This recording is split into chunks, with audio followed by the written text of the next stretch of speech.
Hæ, Óttar Propp ég hér. Ég í stjórnmálum til þess að gera gagn og til þess að láta eitthvað gott að mér leiða í þessu samfélagi. Ísland að mörgu leyti svo frábært samfélag. Það eitthvað kraftur í loftinu, eitthvað pönk sem að gera það verkum að það ótrúlega hvað við getum ef við bara ákveðum að gera það og kýlum á það.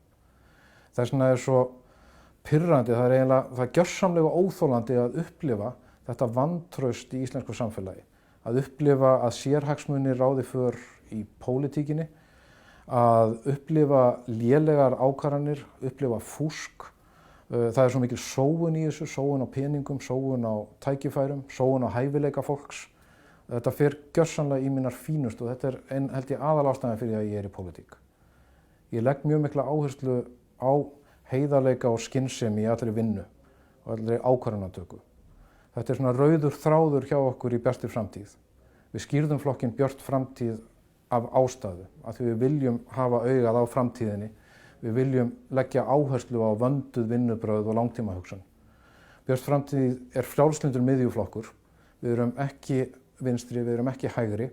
Við viljum fá það besta úr báðum áttum. Við viljum virkja sem flesta til þess að gera gagn. Til þess þurfum við að hafa traust í samfélaginu og gagnsæi. Björt framtíð neitar sér til dæmis styrki frá fyrirtækjum vegna þess að við viljum ekki að það sé vafi það að við séum tengt sérhagsmunum. Eins asnalegt og mér finnst það að þá veit ég að við þurfum stuðning til þess að geta verið þetta vogarafl í íslenska stjórnmálum á milli hægri og vinstri. Þannig að já, ég komin til þess að biðja stuðning. Ég til þjónustu reiðubúinn.